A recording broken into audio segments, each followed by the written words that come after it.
Welcome back to the Supreme Court of the United Kingdom, where we're ready to resume the hearing in BTI and Sequana. Mr. Thompson. Thank you, my lord.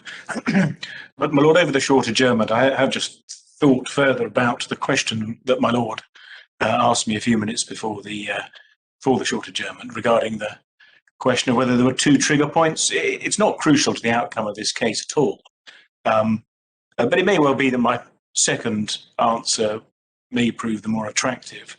That's the possibility that there is just a single modification of the duty at whatever point is judged appropriate, and that'll be applied, that modified duty, potentially in rather different ways by the directors exercising their good faith judgment in the different situations, and potentially the company's actually insolvent or not, and depending on exactly what position it is in prior to actual insolvency. And that may indeed be the point that Lord Justice David Richards was making in the Court of Appeal with his observation that I mentioned to the court earlier regarding paramount importance for creditors. But as I indicated, it's not crucial to the outcome of the case on these facts. Now, that does fit in with what I was going to say next, which is the other point about actual insolvency, of course, is that it's certainly not a bright line. The Court of Appeal also observed, as I've mentioned, that it's not necessarily an easy test to apply in practice, despite the fact that it looks conceptually quite clear, because in practice it's often hard to tell when the company has crossed that line to actual insolvency. And more fundamentally as well, there simply is a continuum from a real risk of insolvency through to actual insolvency. And we can see that also, for example, in the way in which Section 214, as we noted earlier, potentially applies both pre-actual insolvency and also post-actual insolvency, and does not necessarily apply even post-actual insolvency. There's a continuum here. It's not a bright line position. And, my lords, my lady, in that context, the respondent's concession as a fallback position that pragmatically and prophylactically, as they put it, the trigger may have to arrive short of actual insolvency is rather important. They concede that if actual insolvency is imminent and probable as a possible fallback position, then that could trigger the duty. Now, that's important first because of the fact that it's made, and also because of the justification advanced. They say at paragraph 89 of their written case, that's page 143, that's because directors will know in that situation that liquidation is, as they put it, around the corner, and may take steps which are inconsistent with creditors' interests. And that demonstrates in our submission a number of things. First, that the issue of where pre-insolvency the trigger should be is inherently pragmatic, not just a matter of principle. And second, this need for a prophylactic duty that they concede as a fallback is important because it shows that creditors do have a sufficient interest, sufficient stake in decisions needing consideration pre-insolvency by reference to the prospect of actual insolvency. And it's quite important that what they are accepting, noting, is that of course directors will be looking ahead. They will be looking, as they put it, around the corner, quite rightly. And so the danger is that if they're not obliged to act not merely in members' interest, but also to take account of creditors' interests, if they're not obliged to take account of creditors' interests, they may well take decisions which are thoroughly and inappropriately antithetical to creditors' interests, precisely because they are looking ahead and round the corner. Now, next, just a word on ratification and how that fits in. I've made the submission that it is hand in glove with the incidence of the duty. I should just refer the court or remind the court of such authority as there is on this particular point.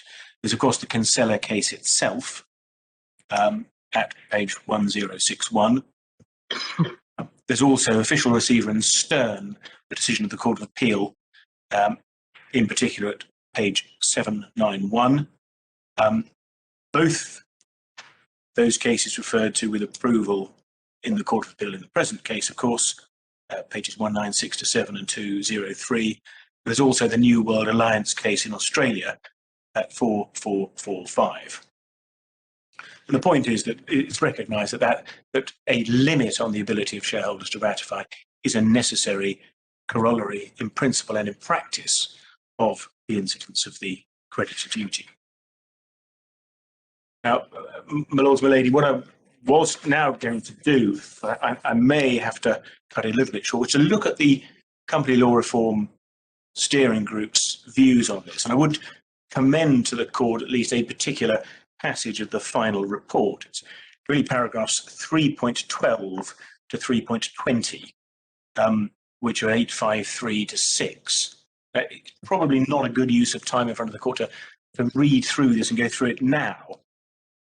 But I would commend these passages to the court, which identify that the reasoning of the steering group in putting forward ultimately a draft proposed clause, which would have involved the creditor duty being triggered where insolvency is probable and requiring the directors then to act in the interests of both members and creditors.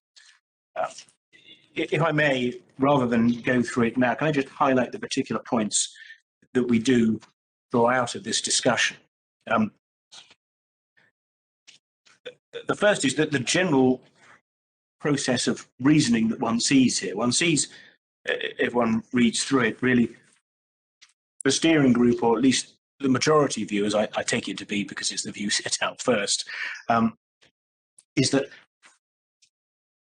under the common law, subject to a concern that's expressed at paragraph 319, the preference is to identify a trigger, which is where insolvency is less than inevitable, but the risk is substantial. And that's paragraphs 3.17 and 18. But then what the steering group does is in paragraph 3.19 to look at counter arguments and the possible chilling effect of the creditor duty. And in response to that, the majority view as set out paragraph 3.20 is to propose that draft clause that I mentioned.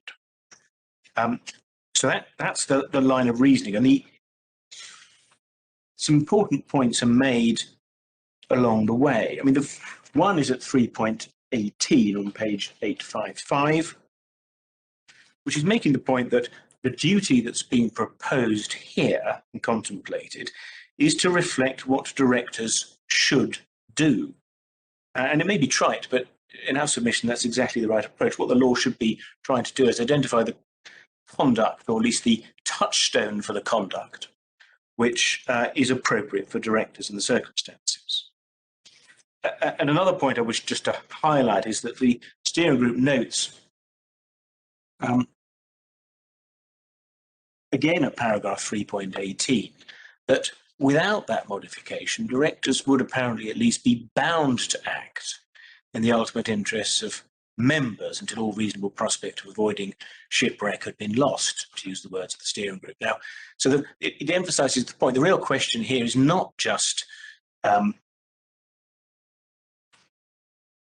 whether the director should have a blank canvas or alternatively should be required to take account of creditors' interests. The alternatives are between the section 1721 duty requiring them to give sole attention to members' interests and a modification bringing in creditors' interests. And an important observation, which is very relevant to the pre-actual insolvency situation, is at paragraph 3.15 on page 854.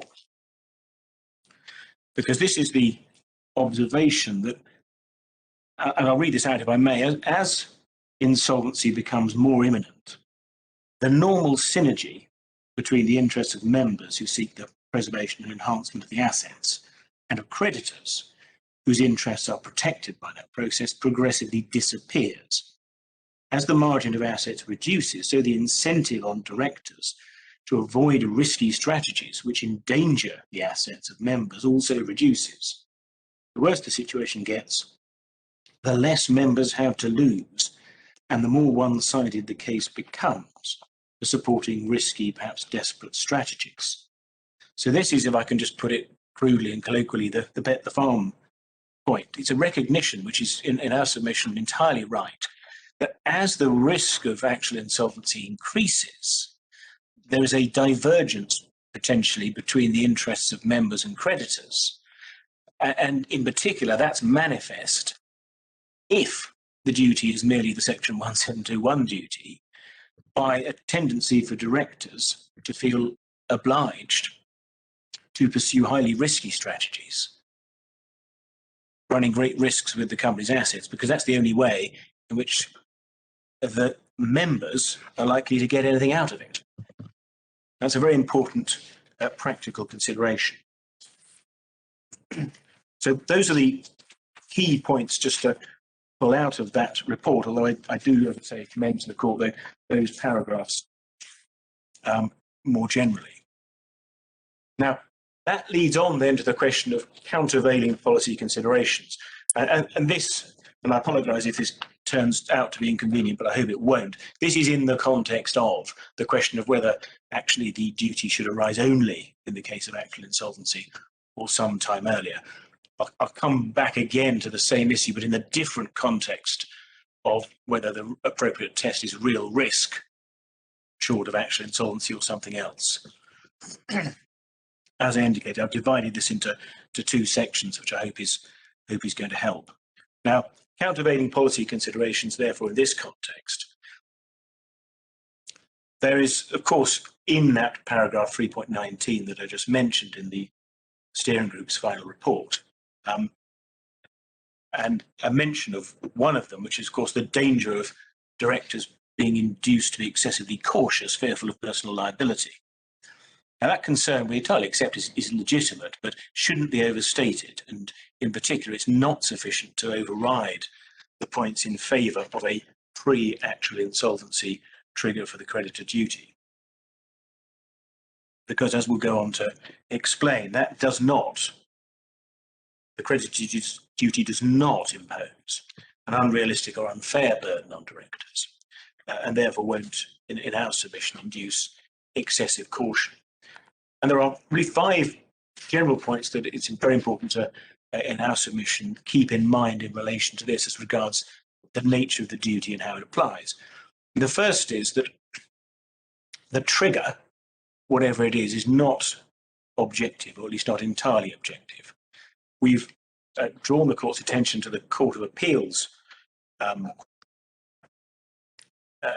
finding that the duty should be triggered where the director knows or ought to know that the trigger condition exists, and that's paragraph 220, page 217 of the Court of Appeal's judgment.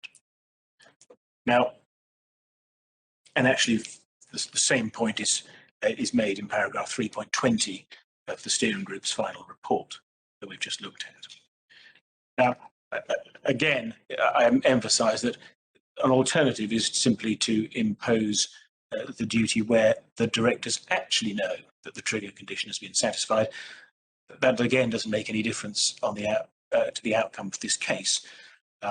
It is another possibility that the court could adopt. Now, in that case, of course, then the duty is even less onerous. The second point is that the duty results only in relatively limited change. Creditor duty, the modification that it involves, results in only limited change because it refines, essentially, as I pointed out, the objective that's being pursued by the directors. It doesn't in any way deal with how they go about achieving that objective. And it redefines the objective in a relatively limited way because the interests of the company as an entity, the success of the company as an entity is still the core target. And all that's happened is that directors are now pursuing that for the benefit of creditors as well as members. Third, and absolutely vitally, this is fundamentally a subjective duty. And that's true in relation to Section 172 in our submission generally, but it's true also in relation to this modification, therefore. So genuine business judgments addressing the right question are not going to involve any breach at all. And the court has, of course, long avoided second-guessing genuine business decisions, and we've referred in the written case to the observations of Lord Wilberforce and Howard Smith on that, and that's 2091 G2H. Fourthly, there's also the comfort, if it is correct, of the Chartered Bridge and Lloyd's approach, where a director fails to actually consider the right question. What was held in Chartered Bridge and Lloyd's, and this is 1829 E to F, in relation to just an ordinary primary duty of loyalty case, is that if directors fail to address their minds to the right question, they're not automatically in breach of duty. They're only in breach if, to use the test put forward by the court, an intelligent and honest person in the position of the director asking the right question could have reasonably reached the same decision. So that's a pretty generous test for the director who doesn't appreciate what he should be doing. And that's been adopted, in principle, correctly in our submission in relation to the creditor duty in the HLC case and in Colin Guire, and the references are there, 549 and 484. And finally, in relation to these general matters of comfort for directors, of course, if directors are to be sued, they're not going to be sued by creditors, they're only going to be sued by office holders in reality.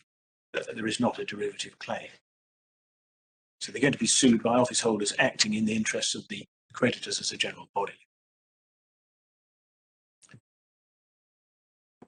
Now, those matters should provide a significant comfort, but it's still occasionally said, well, isn't this going to require a balancing exercise by directors in this situation where they've got to take account of creditors' interests as well as members' interests?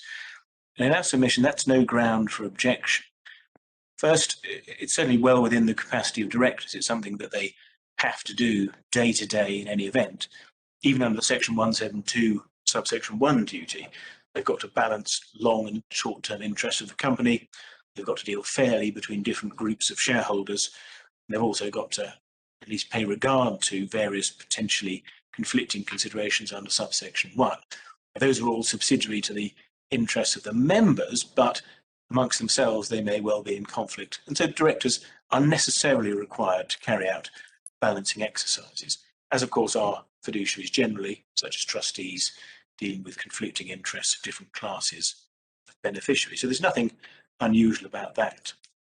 The second point I'll develop separately in a second, but it's this, that acute conflicts between the between the shareholder and creditor interests are going to be relatively rare for directors to deal with.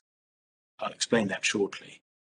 And thirdly, in any event, if to the extent there is any difficulty here, then it just, as I indicated earlier, reflects the inherently difficult position where a company is threatened by insolvency. The reality is there are potentially conflicting interests which have to be taken into account.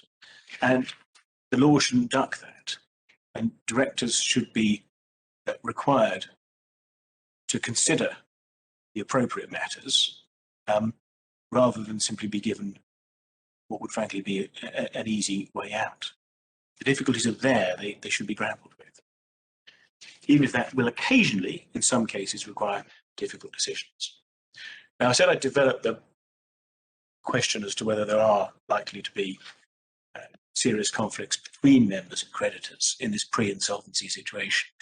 And I do so now, also making the point in so doing that the imposition of this duty is not going to inappropriately curtail shareholder interests. Now, I say that really because of one very important fundamental point. The duty is still going to be a duty primarily to promote the success of the corporate entity. And so serious conflicts between the interests of creditors and members are only likely to arise where, in fact, the matter under consideration or the decision that's proposed is not actually going to be in the interests of the corporate entity, where the interest of the corporate entity being properly pursued, that's actually highly likely to be, in most cases, in the interests of both creditors and members inherently. But it is worth stepping back and just thinking, where is that not necessarily going to be the case? Where are interests likely to diverge? Now, where directors may perfectly properly be considering the interest of the corporate entity, in our submission, there's only likely to be a real divergence of creditor and member interests where there is a high degree of risk involved in the decision. This is, put very crudely, effectively the bet the farm scenario that we saw in the steering group's final report. Because where actual insolvency becomes very likely, as the steering group pointed out, there is this risk that members would be served by a high risk strategy, whereas of course naturally creditors won't. At an earlier point in time where the risk of insolvency is much smaller, it's inherently much more likely that both members and creditors will be served by a strategy which continues with the normal approach that the company's business has adopted over time to risk. But when you get to a situation close to insolvency, there is this danger, as the steering group rightly pointed out, that shareholder interests may militate in favour of highly risky strategies. So that is a possible divergence we entirely accept. But this is a divergence that actually becomes only genuinely likely and becomes more likely very close to actual insolvency.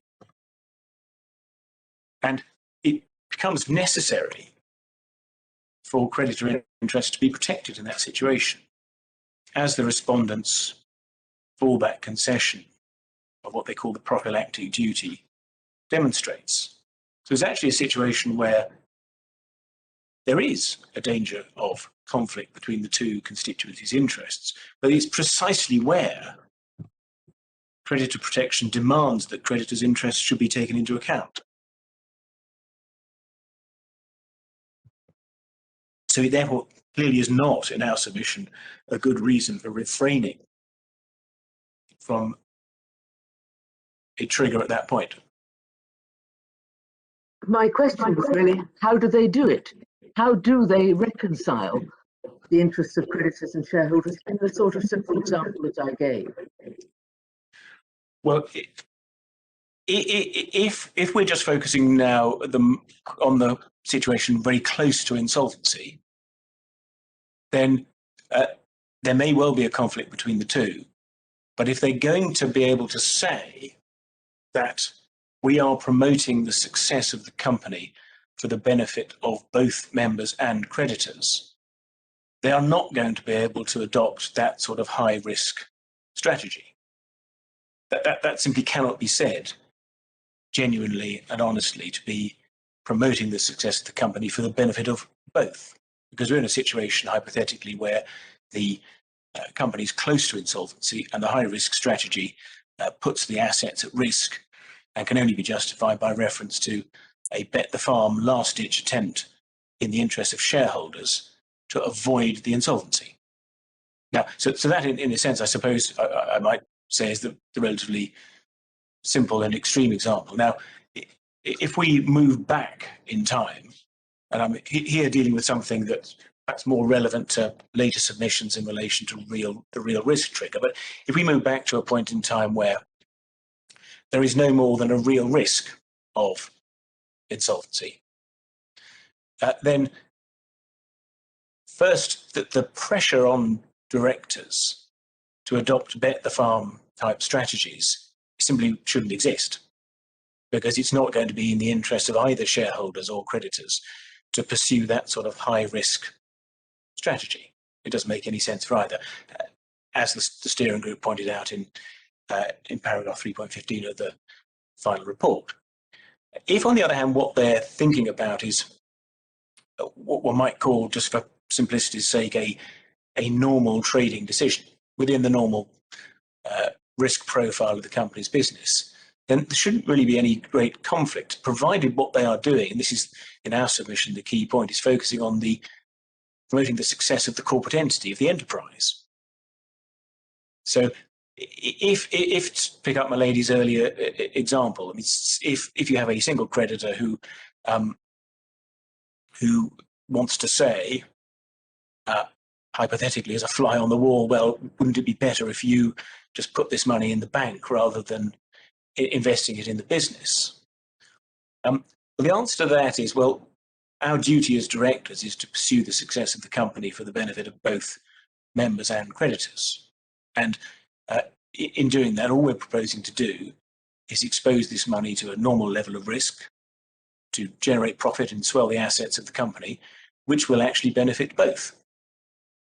And what you, Mr. Creditor, with your particular debt are asking us to do is effectively just to stop trading and shut down the company.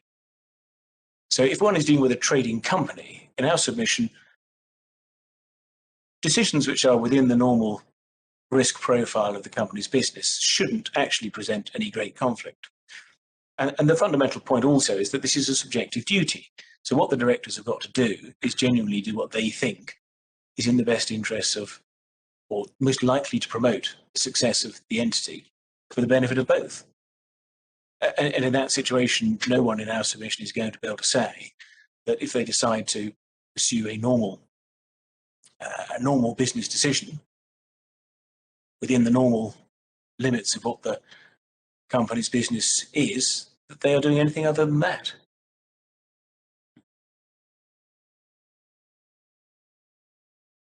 Thank you. Thank you. In the many situations in which this decision, which you call a normal business decision, has to be made, the directors are aware of some abnormal factors.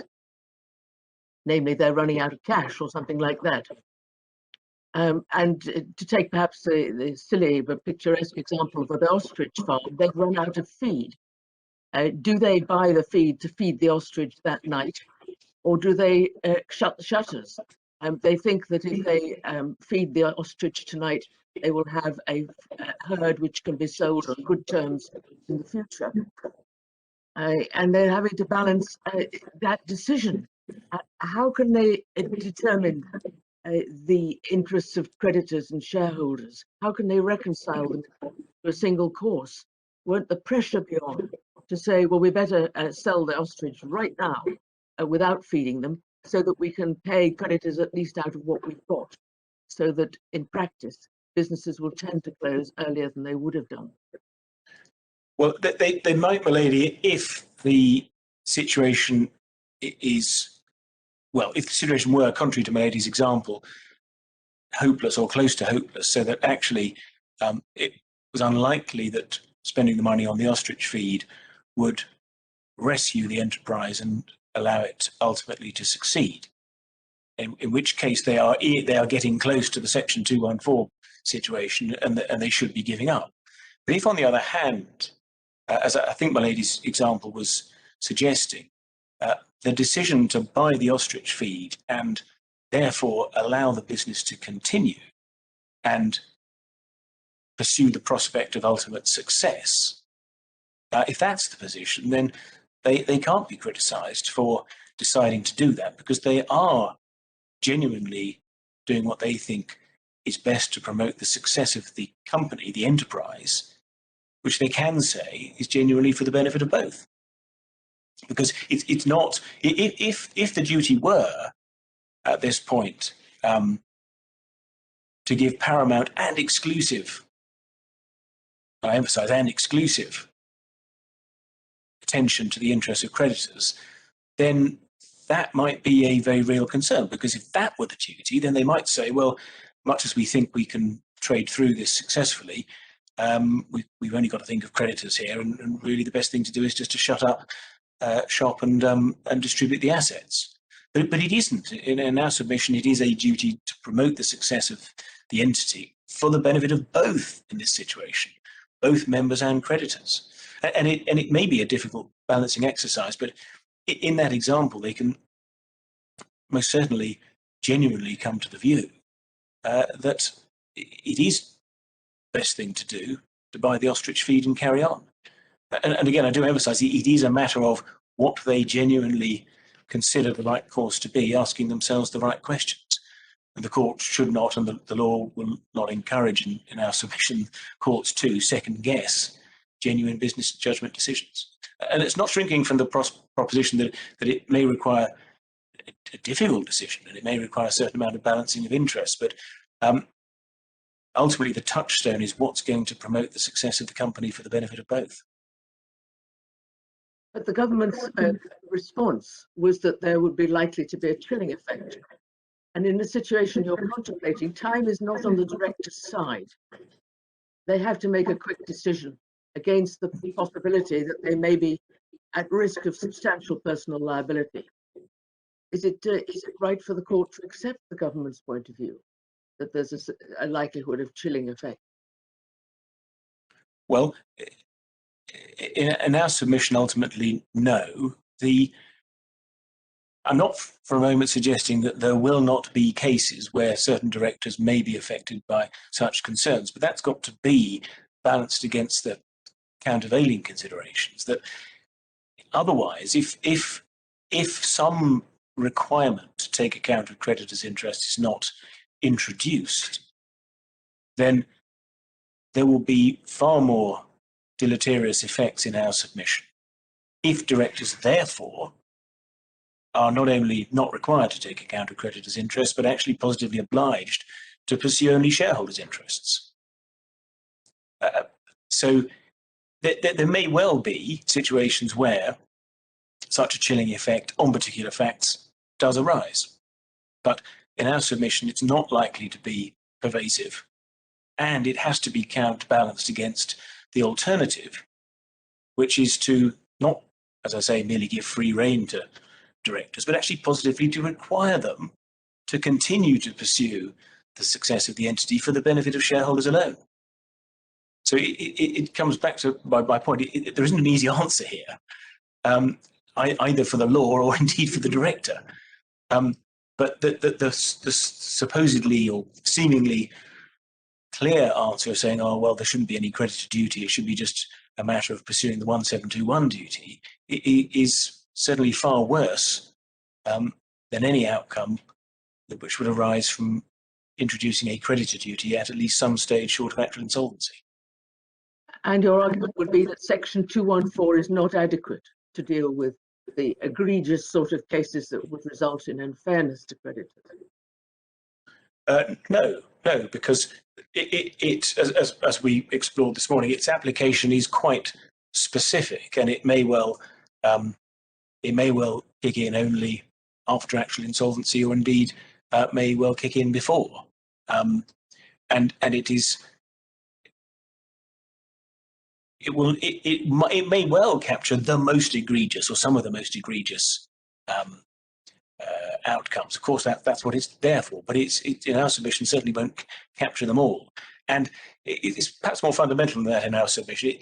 It's not just a matter of liability after the event, in the event that a company has collapsed into insolvent liquidation, which of course is the premise of Section 214 liability. It's also in our submission a matter of the law imposing standards and standards of behaviour and general conduct on directors, which actually help directors, so that directors know in this inherently difficult situation where they may have different constituencies banging on their doors, what they are supposed to do, what they're supposed to think about. Yes, that was the purpose of a statutory statement of duties, which is not exhaustive, but it's to guide them. Certainly, I accept that. But Section 214 must of itself mould behaviour, mould corporate behaviour. Any director in this situation will be advised about Section 214. Yes, indeed, absolutely. But in our submission, that's obviously entirely appropriate and inevitable. But there should also be advice going to the director on our submission that deals with the director's duties generally, rather than just the question of how to avoid the possibility of Section 214 liability. I'm not for a moment saying that Section 214 is of no relevance or use, but in our submission, it's most certainly not enough on its own, and the law should be identifying appropriate standards of conduct. More generally, which will apply not just where Section 214 is a possibility. Thank you.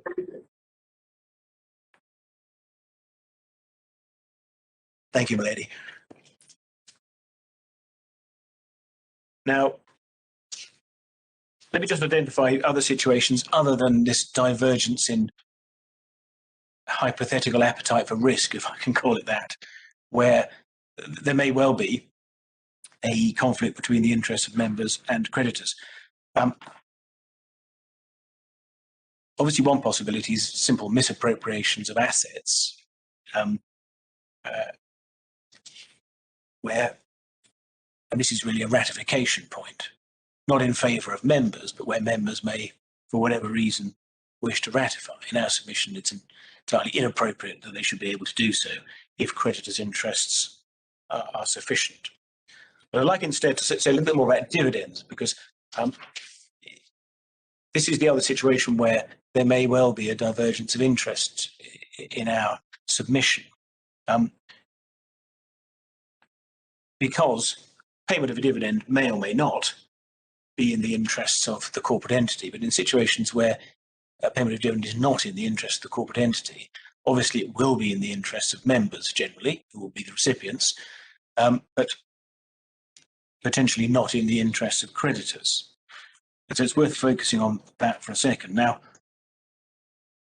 this is, of course, nothing to do with the conduct of the business, risk-taking within the business. It's simply a question of whether assets can be returned properly to shareholders or not. And we would suggest that where a dividend cannot be described as being in the interest of the corporate entity, then it is entirely appropriate that it should be something which directors can't properly do in accordance with their directors' duties, because their directors' duties are, on our case, to promote the success of the company as an entity, in this situation for the benefit of both members and creditors. And if there's no benefit in the dividend to the corporate entity, it's going to be impossible for them to say that they are indeed promoting the success of the company for the benefit of creditors as well as members in making that payment. Now, there will be situations where dividends can be paid, can be said to be in the interests of the corporate entity. And in particular, one point that's raised by the respondents is the example of listed companies which may be facing significant contingent liabilities. This is perhaps more focused on our real risk point, but it also does arise more generally pre-actual insolvency. Now, they suggest that, well, if you've got a company in that situation, a listed company, well, it's not going to be able to pay dividends because of the existence of contingent liabilities. Now, we've got a number of points in response to that, taking them at a fairly clipped pace. The first point is that, as a matter of fact, it's relatively unlikely that there'll be such an enormous contingent liability, single contingent liability, as to expose the company to the real risk of insolvency. And obviously, a group of contingent liabilities are unlikely to do that, if assuming they arise independently, because the chances of a 20% risk coming up 3 times is less than 1%. So that's, in fact, not as great a concern as it might appear. And the second is that even if there is such a large liability, the big question for the directors is going to be, is this in the corporate interest? Is it in the interest of the company? And in relation to a listed company, it may very well be, because they may very well be that the listed company needs continued access to the capital market, which requires that its share price is kept up, and that in turn requires a regular payment of dividends. So it's going to be very, very fact dependent, but that may well be the case, in which case it may well be possible for, in that situation, dividends to be paid, because they are in the interests of the company and can be said potentially to be in the interest, therefore, of the company for the benefit of members and creditors. Now, in relation to small private companies, it may be less likely, although even there, one has the example of, for example, restructuring exercises, rather like the Brady and Brady case, where it may well be in the interests of the entity in order to, in that case, separate warring factions for dividends to be paid. very important that this is all very, very fact dependent and is ultimately the product of the application of a subjective duty, in relation to which the touchstone is success of the corporate entity for the benefit of both constituencies. Now,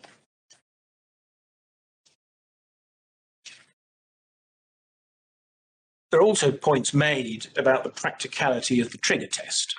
Now, this is a slightly different point. It's not so much the question of what the directors have to do when the duty is triggered. It's a question of whether it is appropriate and practical to apply a trigger test short of actual insolvency. And as we've indicated, we agree with the Court of Appeal respectfully that actually the actual insolvency test does not in practice have the clarity and appeal that it might appear to have conceptually. It's not easy to apply. So a test short of actual insolvency, whether it's our real risk test or the Court of Appeal's probability test, may in fact be much easier to apply in practice. There are many examples of conceptually less precise tests involving some element of subjectivity working perfectly well. Now, we've drawn attention to one which is in the context of reductions of capital sanctioned by the court, section 646 of the Companies Act. That's on page 734. Creditors entitled to object, which by the way means effectively giving them a veto, as we can see from section 648 subsection 2 of page 736, have to show that there's a real likelihood that they will go unpaid as a result of the transaction. And that in the Liberty International case has been identified as a test along the following lines. I quote, some way up the probability scale beyond the merely possible but short of the probable. And that's page 583. So that's a very similar test actually to our real risk of insolvency test. And it's quite interesting what Mr. Justice Hoffman, as he was then in the Harris-Simons construction case, said in relation to a very similar test. It's the test of likely in the context of achieving one of the statutory purposes of administration under the old law, which he held amounted to a real prospect rather than a 51% probability. And made the point, and this is page 2846 C to D, that tests such as that, which involve some degree of subjectivity and interpretation, are nevertheless still perfectly meaningful and useful.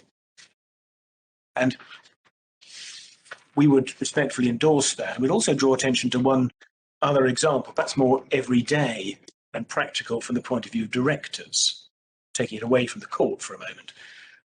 The directors are very familiar, of course, with having to consider the going concern status of the company. And UK GAAP, and in particular FRS 18, impose a requirement on directors that even where they think the company's a going concern, they've got to consider whether there is a material uncertainty regarding its ability to continue as a going concern. And if they reach that conclusion, they've got to include a note in the accounts. Just for the court's note, the relevant pages for FRS 18 are 5449, 5480, and sorry, I'm reversing my numbers, 4549, 4580, and 4567. I apologise. The point there is this is something, it's got an obvious parallel with our real risk test. Material uncertainty is defined at 4580 as events or conditions that individually or collectively may cast significant doubt on the entity's ability to continue as a going concern. So it's squarely within the territory of real risk. And it looks like a relatively amorphous concept, material uncertainty, but it requires the directors to make a judgment about uncertain future outcomes. But it's one that's been applied for years without any apparent difficulty.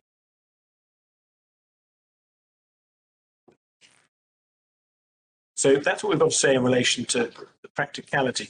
There's one just separate point really before I move on to the real risk test that we advocate, and that's the fallbacks fallback position, the final fallback position suggested by the respondents, short of reverting to the Court of Appeal's test of probability. This is their suggestion, it's paragraph 91 of their written case, that what alternatively is required is probability of insolvency and imminence. So they impose an extra criterion, or seek to, beyond the Court of Appeal's test. Now, the Court of Appeal rejected that in our submission correctly. With respect, the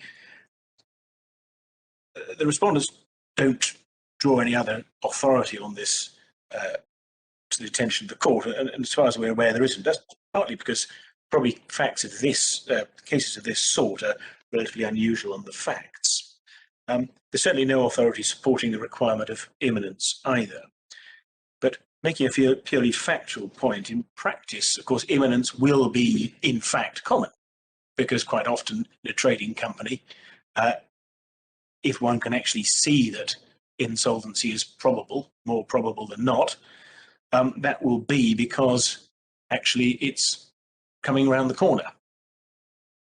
But it isn't necessarily the case, and particularly in non-trading companies such as this one may very well have a much longer term visibility and be able to say at a much earlier point that yes, there is a probability of insolvency, albeit it's not imminent. In this case, of course, that was because the final working out of the financial position was only going to be possible after protracted litigation in the US courts, which had begun, but was clearly going to run for several more years. It's really a point of principle as to whether that should make any difference if one can identify a probability of insolvency, if that is the test. But that is not imminent. And in our submission, as a matter of principle, the imminence or otherwise should not make any difference at all. Because the premise of this argument is that creditors have a sufficient stake in the outcome to trigger the duty, because otherwise the test is satisfied. And if that is the case, then the fact that the risk of insolvency is not imminent shouldn't make any difference. The creditor's interests are not somehow dissolved away if in fact the risk of insolvency is not imminent. And the non-trading company effectively in runoff is exactly the sort of example. We end up in this case in a very slow-moving situation, but with clear visibility years ahead. And there's no reason why that should reduce the protection to which creditors are entitled just because the insolvency is not literally round the corner. There's no reason of principle why that should be the case. Now, can I then move on to real risk? So this is our submission that the Court of Appeal's probability, its 51% probability test, should not be adopted in favour of instead the lower hurdle of real risk of insolvency.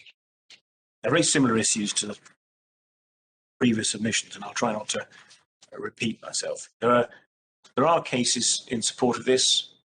Clearly, however, none of them, of course, bind this court. We've identified those in our written submissions, and I think all I can do is just identify the highlights. There's Vivendi at page 681, there's HLC, page 548, Grove and Flavel, particularly 975, 971.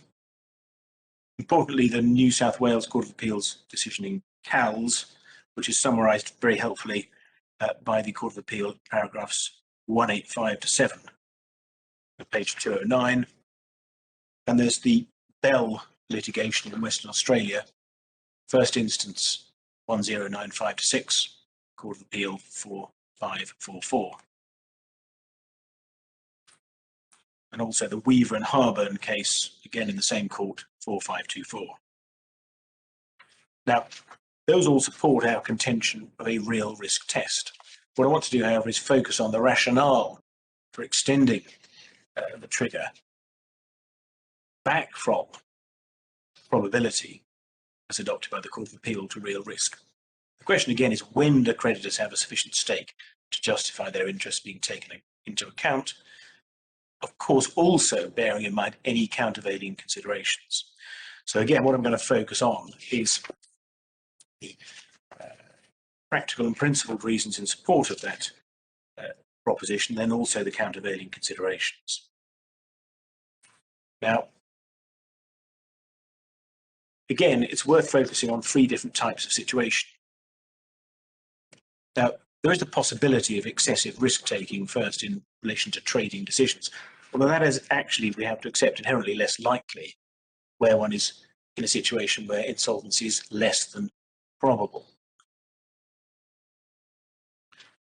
Second, there is again the concern regarding the prospect of misappropriations of corporate assets, not in the direction of shareholders, but more generally, which on the Court of Appeal's tests could be ratified by the shareholders without regard to creditors' interests.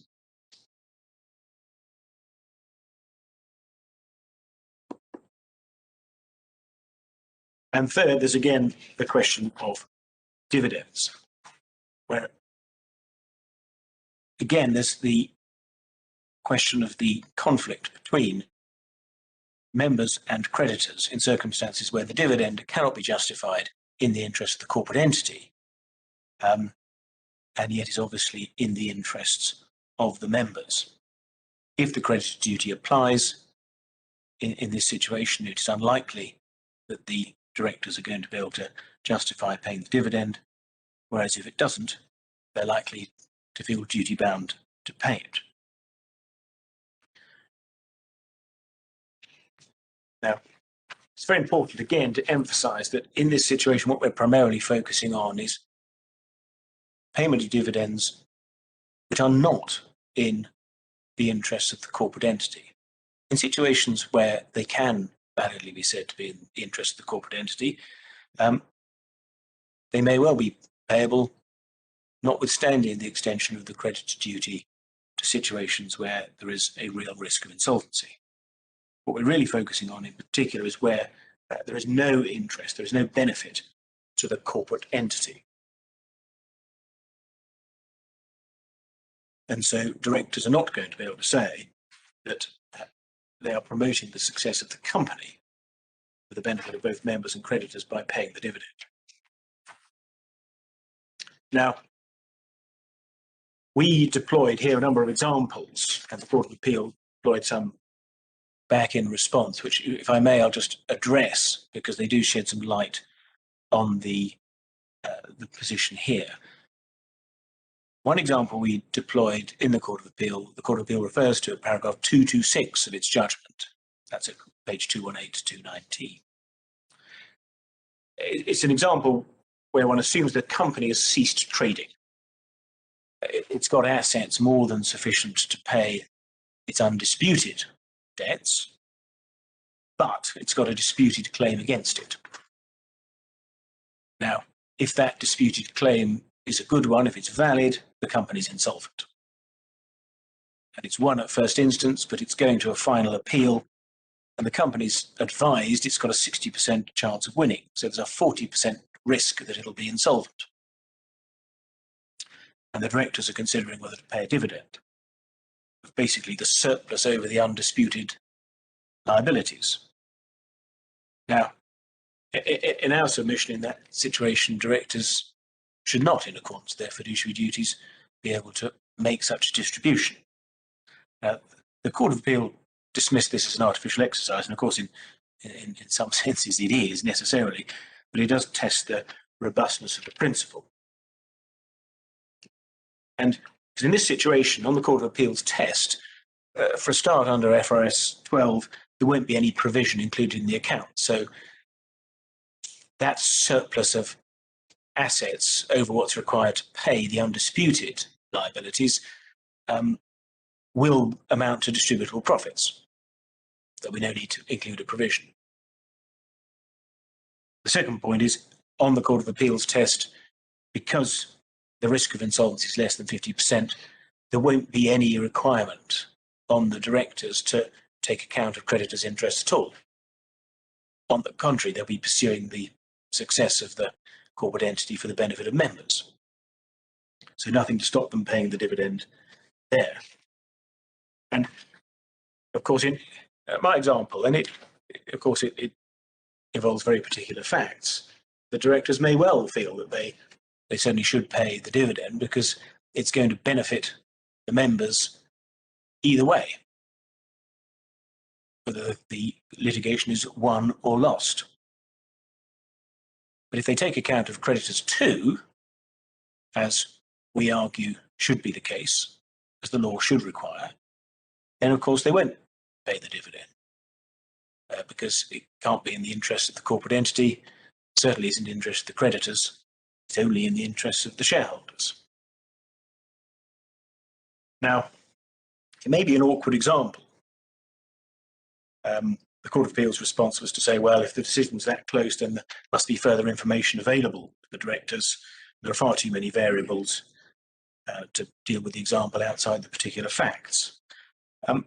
With respect, that's not entirely an answer. I mean, there may well be exculpatory factors or unusual factors which we haven't assumed, but the whole point of this sort of example is to strip out those and focus on the assumed facts which actually shed light on the principle.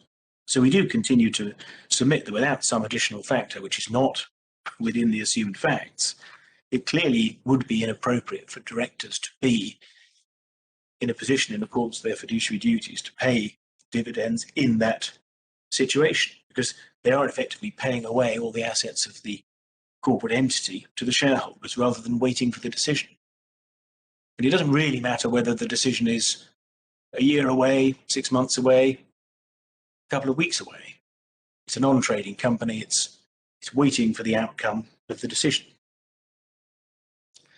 And one might say, oh, well, why is that not right? Well, the answer perhaps is this. The key is it's not trading.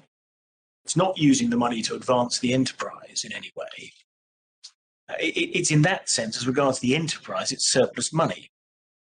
And it's going to be distributed to shareholders or creditors one way or another, depending on the outcome of the litigation and therefore whether the company's solvent. And so where there's a real risk of insolvency, the director shouldn't distribute the money. They should wait, find out the outcome of the litigation, find out the outcome of the real risk, and then act accordingly. And the danger of the position that the law's ended up in at the moment is there's no protection for creditors at all. There's nothing to stop, indeed everything to require directors to pay a dividend in that situation. Now, one of the answers that the respondents deploy to that is to say, oh, hang on, you could achieve the same thing by a voluntary liquidation. In other words, you could achieve a payment to for members, a distribution, but that's not actually correct. I mean, the one thing that would happen if the company were put into voluntary liquidation in that situation is that the claim against the company would have to be resolved one way or another. The liquidator could decide to do it by way of a contested proof in the liquidation, or might just let the litigation run its course. But either way, it would have to be determined. And so that wouldn't actually change the outcome at all, other than actually making very sure that no distribution was made by the liquidator until the litigation had run its course.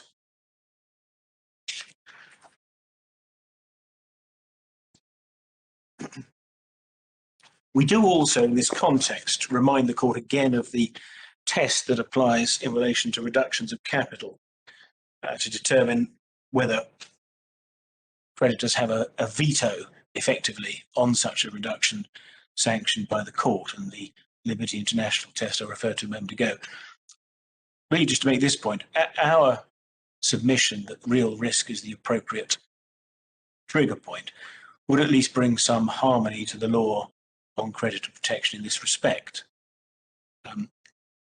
Real risk may not be precisely the same as the real likelihood in section 646 as interpreted in Liberty International, but it's in the same area. And respondents say, oh, well, hang on, you'd expect creditors to be more protected in relation to something as serious as a reduction of capital. But on the other hand, one has to remember that what this protection involves is effectively a veto to that reduction if that test is satisfied. Whereas the issue in relation to our real risk test is simply triggering an obligation as part of directors' duties to take account of creditors' interests generally. So it's a far less intrusive and significant intervention that follows from the satisfaction of that test. Now, what are countervailing policy considerations in relation to real risk?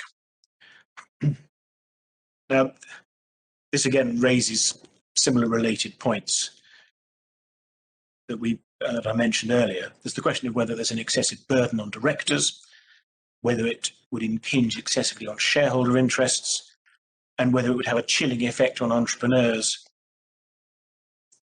inducing early liquidation or administration. Our response is that none of those things is sufficient in this situation to cut across creditors' interest and rule out the creditor duty. Because in this situation where we're short of probability of insolvency, but there is a real risk of insolvency, those considerations apply slightly differently. So just dealing with those one by one. With regards to the onerous nature of the burden or otherwise, we're first assessing the existence of a real risk is not in our submission onerous. It's what directors have to do all the time, assessing risk for various decisions. But they've got an obligation, that's referred to in the Westmid case in the Court of Appeal anyway, to keep themselves fully informed of the company's position, including its financial position. So they've got to do that anyway. In the context of the annual accounts, as we've seen, they've got to consider the going concern status of the company and whether there's any material uncertainty there. So there's nothing unusual or radical or exceptional about requiring the directors to consider whether there's a real risk of insolvency in a business context. Now, if the duty arises, there's also, we would submit nothing onerous about requiring them to take into account creditors' interests in this situation. We've already identified the general features, the 5 features that, general terms, make the duty less than onerous. But it's also worth making this point that in this situation, between real risk and probability of insolvency, it's relatively unlikely actually that difficult decisions will arise. The difficult decisions are far more likely to take place in the position between probability of insolvency and actual insolvency. In this situation where insolvency is not probable but there is a real risk, such difficult decisions are actually rather less likely.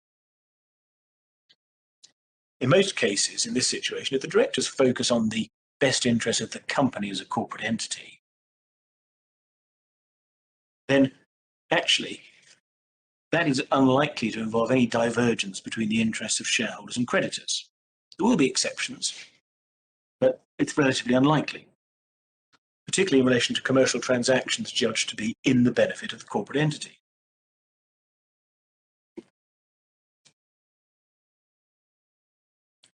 The introduction of the modification in the form of the creditor's duty, therefore, is in our submission not likely to unduly interfere with directors' discretion in pursuing the commercial benefit of the enterprise. And actually, shareholders and creditors' interests are likely to coincide. Now, can I just make a slight adjustment then to the main example that I mentioned earlier, referred to in paragraph 226 of the Court of Appeal's judgment. So the company is still solvent on the basis of undisputed debts, but threatened with insolvency as a result of a disputed claim with a 40% risk. But now let's assume that it is actually trading. So it's not stopped trading, it is trading, and the directors aren't considering a dividend, they're considering simply an investment which involves a certain amount of risk. Now, what's the outcome then? If the creditor duty applies, well, if the risk is simply a normal risk for the company's business, then there's absolutely no reason why the directors are not going to perfectly properly be able to justify the investment. If they think it's going to succeed, that will be quite legitimately judged to be pursuing the success of the company for the benefit of both shareholders and creditors. Because if it succeeds, it swells the assets of the company, and either that benefits the creditors or it benefits the members, depending on the outcome of that litigation. It's only if the investment is unusually risky that the creditor duty might come along and prevent it. But actually, there's no reason really to suppose that the directors are going to be pushed towards an unusually risky investment in that situation. It's likely in that situation that actually the interests of the creditors and the members will coincide. And that's entirely as it should be. Now, there's then the Court of Appeals example, if I may quickly, which is paragraph 199 of the Court of Appeals judgment, page 212. The Court of Appeal gave the example of, and I quote, a company which is solvent and has cash resources available to meet a liability due to mature in 2 years' time. Now, the Court of Appeal doesn't say, but I think it's right to assume that it's a trading company, and also right to assume it's only barely solvent, because otherwise probably isn't an issue. So it needs all its cash to pay that future liability. But it's trading. Now, the Court of Appeal suggested that in that situation, the interests of creditors might be served by retaining their cash until the liability matures in 2 years' time, investing it in the meantime in risk-free assets, rather than in a business venture that carries significant risks and rewards. The Court of Appeal said, well, if the trigger is, as we submitted, real risk, then directors couldn't be advised that they wouldn't be themselves running any real risk of breach of fiduciary duty if they pursued the business venture. Now, I want to set out our response to that. Now, even on that basis, if the risk involved is normal and not excessive, so it's just a business venture of the sort that the company normally pursues, then in our submission, the directors could perfectly properly pursue that venture without any concern about their fiduciary duties, because even if the venture might create a real risk of insolvency, it doesn't prevent the directors from being able to say that they are pursuing the success of the company for the benefit of both members and creditors. Now, one might say, well, how is this for the benefit of creditors? But we're assuming that the company's trading. We don't know anything about its normal trading, but over a 2-year period, the company may very well end up making losses from its normal trading. So investing that money in this venture is a perfectly sensible thing to do in order to counteract any such losses in the interests of the corporate entity, the members, and indeed the creditors as well. That's a better thing to do to promote the success of the company than simply put the cash in the bank.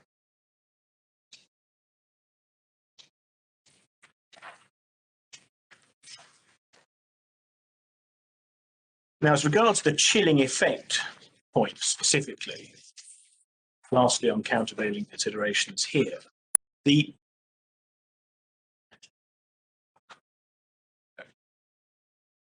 looked at the steering group's final report, which referred to a possible chilling effect.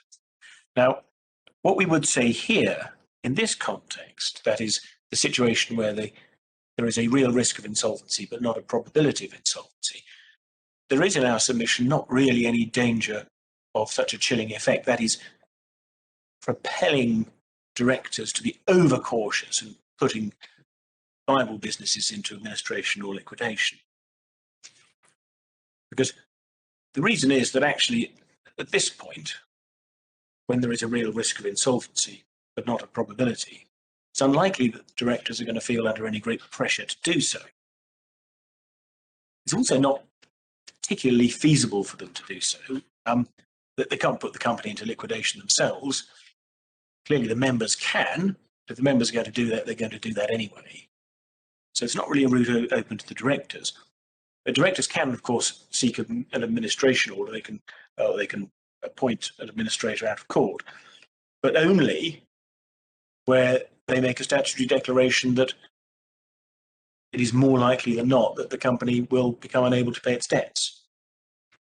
So that's not really a very feasible outcome or option for the directors either.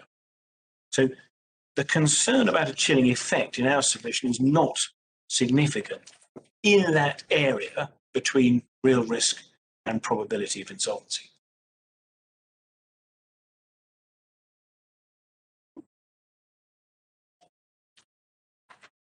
Now, as regards the practicality of our real risk trigger test, I'd really just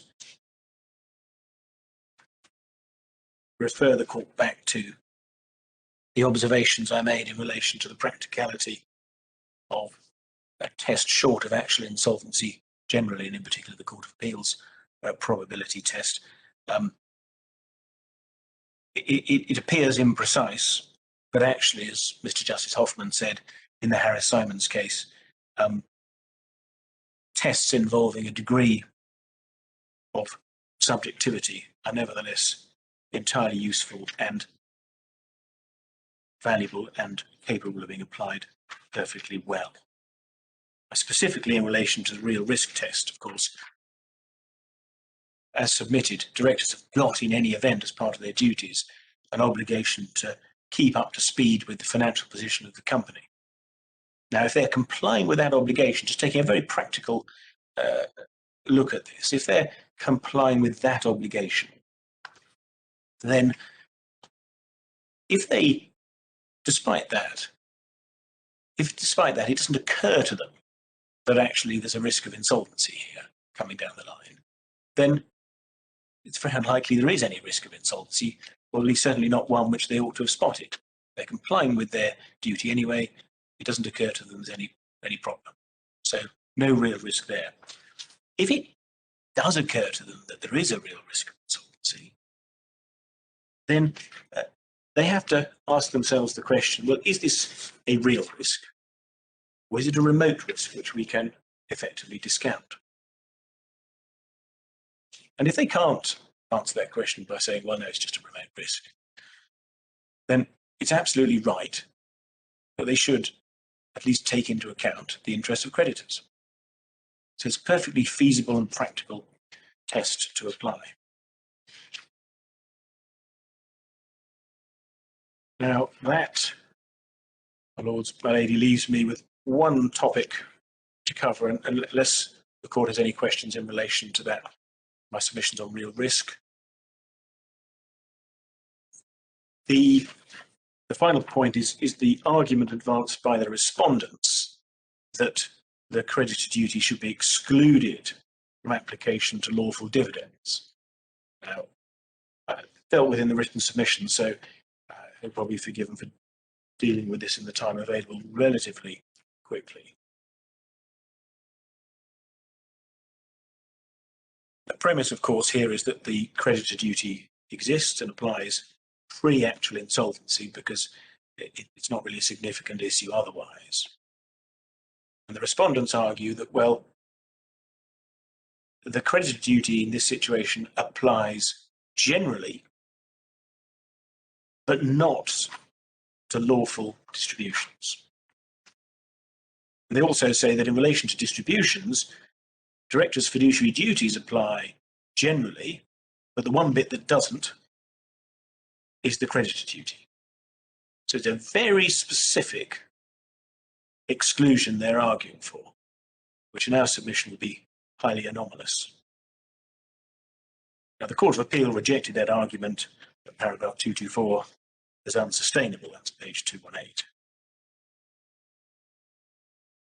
And the respondents now seek to define this question as to whether the creditor duty extends, as they put it, to lawful dividends. But in our submission, the real question actually is there an exception excluding the creditor duty in relation to lawful dividends? This is an attempt to carve out one area of decision-making from this duty. We say there's absolutely no basis for carving the duty out uniquely from distributions to shareholders. Now, the first point is a matter of authority. Now, we've set out the relevant authorities in pages 99 to 100 of our written submissions. The primary English authorities are Reloquitur, that's page 634. Vivendi, page 681 and 684. And then there are various authorities in New Zealand, Avon Chambers, particularly 4424, Nicholson and Permacraft, 1073, cited with approval in Australia and also in New Zealand, and in England, and in particular in England, as Fascia Footwear, 1907, Bowthorpe, 1487, and again Loquitur. There's also the important case of Hilton, which is a decision in New Zealand, Mr. Justice Tipping. In particular, this page 1009, clear and useful exposition of the application of directors' duties in relation to dividends. Now, those cases all involve the application of the creditor duty in some form or another to dividends, lawful dividends. There's then the very important question of the effect of the Companies Act 2006 here. Now, the respondent's argument doesn't make clear what their basis, their legal basis for exclusion is, but it's presumably an argument that Part 23 of the Companies Act 2006 impliedly excludes the creditor duty. I mean, certainly otherwise, the creditor duty applies as part of the director's fiduciary duties, which would apply in full, because we're here focusing on decisions by directors exercising fiduciary powers. But there's no support for that in the Act at all, in fact, quite the opposite. Because if we look at Part 23, in fact, it's very clear that Parliament did not intend to exclude other rules of law which might impinge on payment of dividends by introducing Part 23. And Section 851 at page 756 in the bundle is the most important. Because this appears towards the end of Part 23. And in subsection 1, it provides the provisions of this part are without prejudice to any rule of law restricting the sums out of which or the cases in which a distribution may be made. And that, in our submission, identifies a clear intent, it's not merely a case of there being nothing indicating an intent to exclude. There's a clear intent not to exclude, amongst other things, the creditor duty. The creditor duty does amount, in our submission, to a rule of law which may restrict the sums out of which or the cases in which a distribution may be made. Now, it might be thought, oh, maybe that's a reference to the common law rules in relation to the payment of dividends, the capital maintenance principle. But it clearly isn't that, because if we go down to subsection 2, we see what is a reference to that common law body of law. Because it says, for the purposes of any rule of law requiring distributions to be paid out of profits or restricting the return of capital to members, certain adjustments which apply to the statutory rules are also to be applied to the common law rules. So that is a reference to the common law rules on maintenance of capital. And one can see that's in very different terms to the much more general reference to rules of law restricting the sums out of which or the cases in which a distribution may be made in subsection 1. So in our submission, it's clear that far from there being any statutory intent to exclude the creditor duty in relation to cases within Part 23, on the contrary, Parliament's indicated a clear intention that such rules should not be excluded. I know you're in a rush to finish, but could you just tell me what happens when a liability appears between the date of the relevant accounts and not shown in it, and between the date of the decision to pay a dividend? Well, I mean, in that situation, we're going to be we're going to be considering the common law maintenance of capital rules, because the statutory rules under Part 23, because they're so closely tied to the relevant accounts, may well, on the face of it, allow the distribution to be made, but the common law rule is going to prevent that. That's a situation where 851 would bite. Well, no, I mean, 851 in our submission is making it clear that there is the introduction of Part 23 doesn't remove any common law or other rule of law which has any bearing. So it certainly, obviously, clearly preserves the common law rules on capital maintenance and the payment of dividends out of capital, distributions out of capital. But my point is that it also is very clearly preserving the creditor duty, because subsection 1 is cast in very wide terms, whereas subsection 2, which clearly is referring to the common law maintenance of capital principles, is in much narrower terms. So in our submission, subsection 1 doesn't have any bearing on, certainly doesn't exclude, on the contrary, it expressly includes the common law rules on capital maintenance. And in that situation, my lady posits, then the common law rules on capital maintenance may well apply to make that distribution unlawful. But if and to the extent they don't, and they may not necessarily, then the creditor duty has a role to play in requiring directors to consider creditors' interests. Thank you, my lady. Now, one actually gets a similar answer from the other end of the telescope, if you like, because in relation to Part 10, Chapter 2, dealing with directors' duties, probably don't need to look at it, but Section 180, subsection 5, which actually is in the supplemental authorities, is at page 5213, expressly stipulates that the general duties have effect notwithstanding any enactment or rule of law. So from that end of the telescope too, there is a clear statutory intention to preserve the full extent of the director's duties, notwithstanding any other enactment. We don't need that. Section 851 is quite good enough, but there is that additional support, as I say, from the other end of the telescope. Now, none of that's surprising at all, because what we know about Part 23 is that it is, as I just indicated in answer to my lady's question, relatively strictly tied to the use of accounts to identify distributable profits. So it performs a relatively narrow purpose in identifying when profits are available for distribution.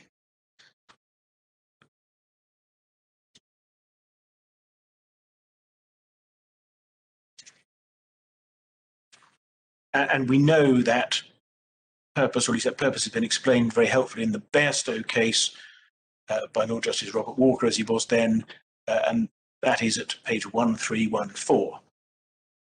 And what that means is that the relatively rigid approach of the Part 23 rules is entirely sensibly supplemented by not only the old common law rules preserved, as just mentioned, but also the application of the creditor duty. Because what Part 23 does is simply to identify profits which may lawfully be distributed. It leaves then open the question of what should, in the director's discretion, be distributed, which is a question which will arise in any event, even if the creditor duty is not triggered, because amongst other things, the directors would have to consider the long-term interests of the business, whether money is required to invest, whether it should be therefore distributed to shareholders or not. But it requires an extra dimension when the creditor duty is triggered, because then directors have also got to consider the interests of creditors. So the point is that, as a matter of practicality, the application of the creditor duty neatly supplements and adds something to Part 23. Part 23 is not up to the job, if I can put it that way, on its own.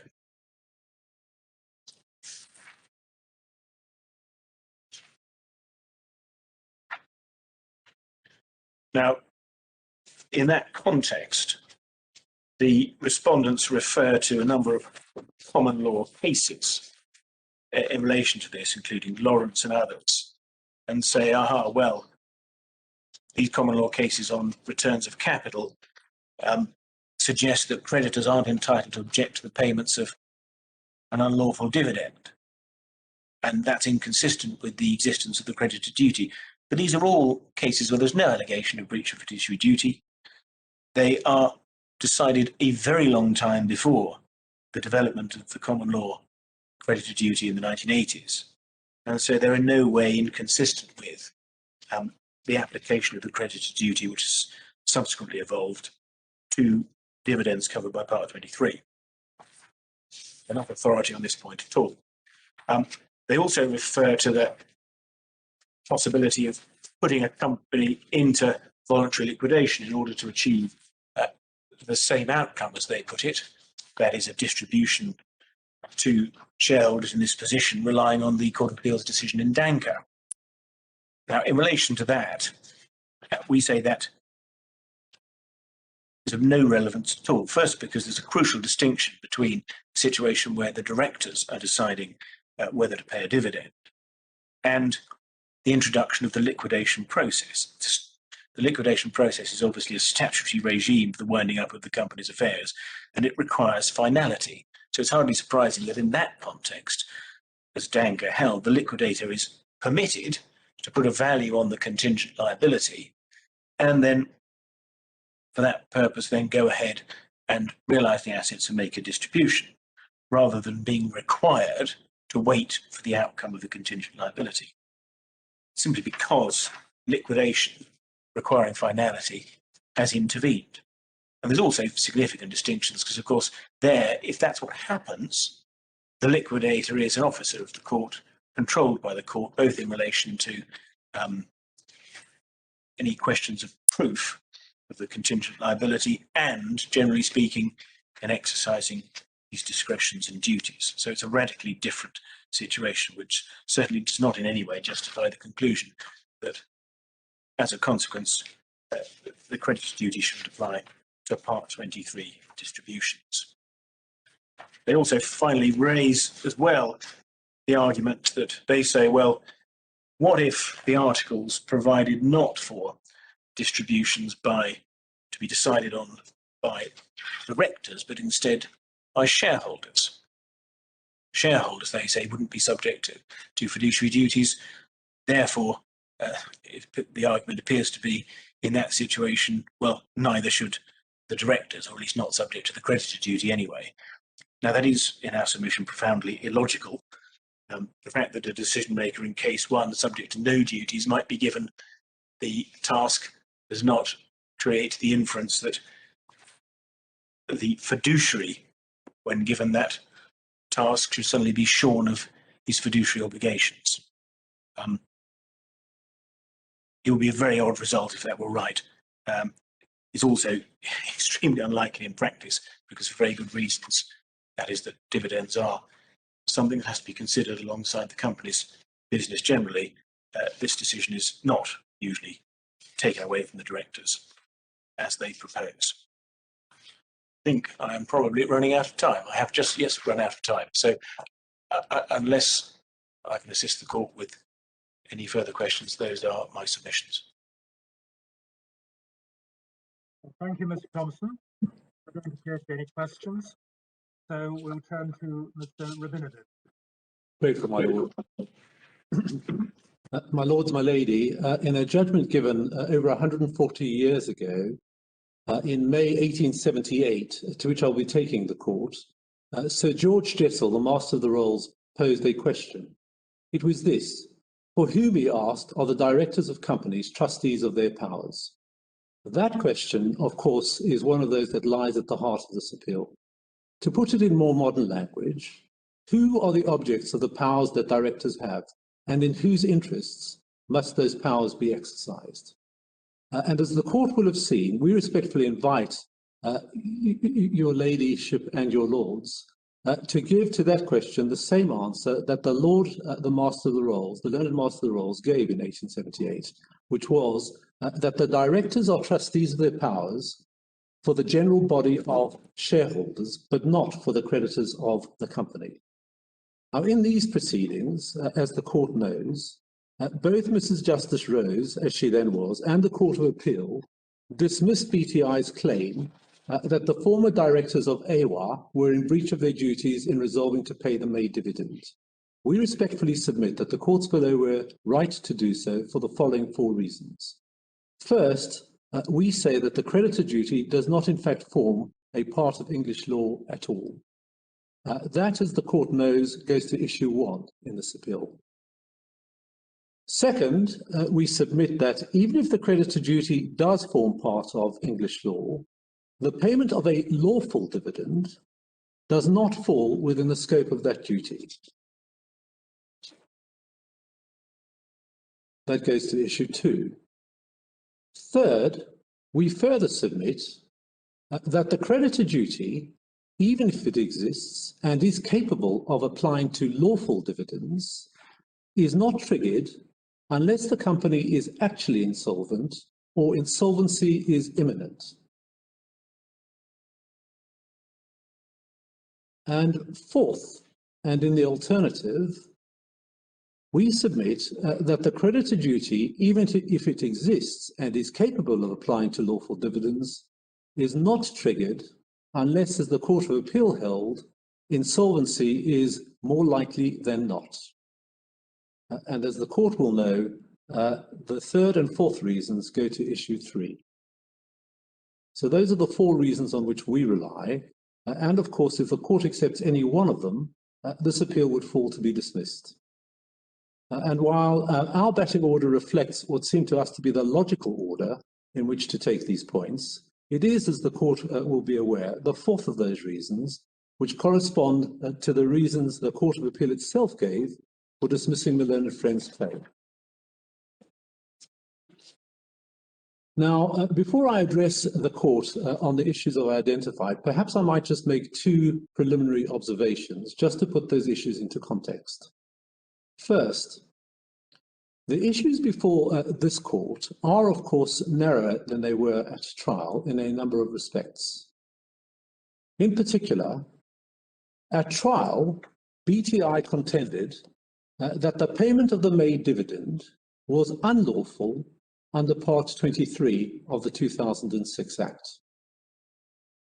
And that question, whether the May dividend was unlawful under Part 23, turned largely on whether an estimate made by AWA for its Lower Fox River liability complied with the relevant accounting standards, that's to say FRS 12. And since the point about non-compliance with Part 23 is gone, it will almost certainly not be necessary to get into the detail of the accounting standards, but I would, if I may, just make this point about those standards, and in particular FRS 12.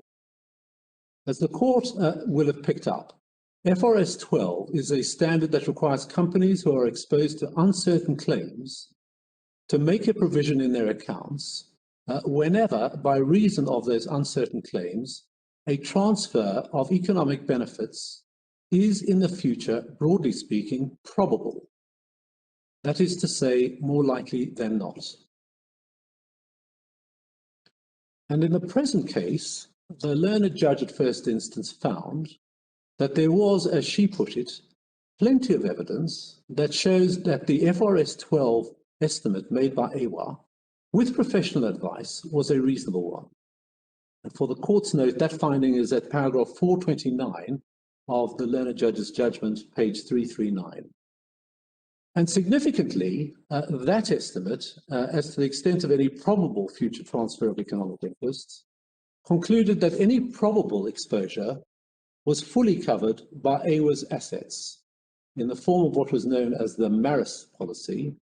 And not only was it fully covered by the Maris policy, but as the learned judge also noted, AWA also had the benefit of certain insurance policies thought to be worth around $100 million. In other words, as the learned judge at first instance put it, at paragraph 425 of her judgment, even with the payment of the May dividend, there appeared to be still a substantial buffer in case the best estimate under FRS 12 turned out to be wrong. The court will also have picked up that the learned judge also found that the former directors were honest witnesses and in the case of Mr. Martinet, impressive and highly experienced. And that was the position when the dividend was paid in this case, and none of that is challenged in this court. So that is the first of our preliminary observations. The second preliminary observation is this. It is self-evident that the interests of all sorts of constituencies, not just shareholders, are capable of being affected in some way by decisions made by the directors of a company. For example, the company's employees, its customers, its suppliers, the environment, and the public at large. But whilst these various constituencies may all be affected, it could not be, and it is not suggested, that the directors owe any duty equivalent to the creditor duty on which my learned friend relies in relation to these constituencies. On the contrary, it is well established that directors are permitted to have regard to these wider interests, but only if and insofar as they promote the long-term interests of the shareholders as a whole. So you have regard to the interests of these constituencies, but only if and insofar as they promote the long-term interests of the shareholders as a whole. And that is because, as my learned friends acknowledge, this is for the court's noted paragraph 74A of their case, that's page 72, the wider interests mentioned in section 172(1) are subordinate to and therefore relevant only insofar as that they are constitutive of the interests of the shareholders as a whole. And so, my lady, my lords, it would follow that if the creditor duty is to exist at all, it could only do so because it is considered that creditors are, in some relevant respect, different from those other constituencies. In other words, when one comes to look at why the creditor duty exists, the touchstone or rationale for the duty cannot simply be that their interests are affected, or indeed seriously affected, by decisions made by directors. Because if that were the touchstone, or the rationale, then the directors would be under a similar duty as regard each constituency which is capable of being affected by their decisions. That's to say, employees, customers, suppliers, and the like. But it is common ground that they are not. And we submit that question, in what relevant respect are creditors different from these other constituencies, is one that it is important to have in mind in analysing the question whether there is a creditor duty, and if so, what is its proper scope. Now, having made those preliminary observations, can I turn to issue 1, which, as I think the learned friend also indicated, is, so far as we are aware, one that raises for the first time at this level whether the creditor duty in fact forms part of English law. And as the court will have seen, we advance 3 reasons in support of our position that it does not. And those for the court's note are summarised at paragraph 16 of our case. That's at page 108. I don't invite you to go to that now. We submit first that the creditor duty is conceptually unsound. Second, that the existence of the creditor duty is inconsistent with other common law and statutory rules. And third, that the recognition of the creditor duty is inconsistent with long-standing House of Lords and Court of Appeal authority, which do not appear to have been cited in West Mercia, which, as the court knows, is the case that introduced the duty into English law. And it became apparent, I'll go back to this in due course, during my learned friend's submissions, that the two parties are like ships passing in the night. The learned friend's position is that you don't have to look at anything pre-1976, or indeed perhaps he says pre-1986 or 87. Everything that happened beforehand, so far as my learned friend, is part of Victorian company law, old law. And insofar as it is inconsistent or creates a problem for the conception of the creditor duty as formulated in Consella and adopted in West Mercia, the court should simply ignore it because it is old law and does not survive something which happened in company law to make it irrelevant. We start from the other end of the telescope, to use my learned friend's description. In our respectful submission, if this court is to consider whether West Mercia is right in terms of what it has done in relation to English law, it is necessary to have regard to what had come before, to the state of the law as it existed when the matter came before Consella and West Mercia, and to ask what had changed, which justified, in a sense, disregarding those earlier authorities. Because unless my learned friend can explain that, in our respectful submission, it is difficult to justify the path that West Mercia took. I'll come back to that, as I say, when we get to Wincham and the other cases. That is the relevance with respect to the cases we identify under issue 2 about the maintenance of capital, common law maintenance of capital rule. My learned friend sweeps those to one side. He says they're old cases, they happened before 1976. He's right about both of those things, but they establish propositions of law which are entirely inconsistent with the creditor duty law as introduced by West Mercia. And in our respectful submission, they can't just be dismissed with a wave of the hand in the way that my learned friend does. Now, can I then deal with the first of our points, which is the conceptually unsound point? Although my learned friend, again, with a wave of his hand, says that there is nothing controversial about this, and he says that it is certainly not in any authority been regarded as controversial, he is wrong to say that this is a rule which has been accepted with equanimity by the commentators. It has not.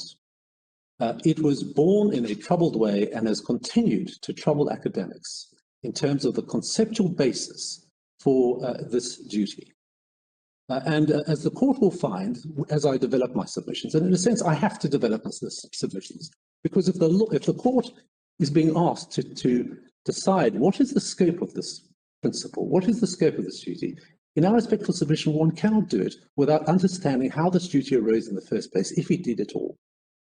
As I say, as I develop this, I'll be relying to a fair extent on what academics and commentators have said, so as to assist the court and to guide it as to the existence of this duty.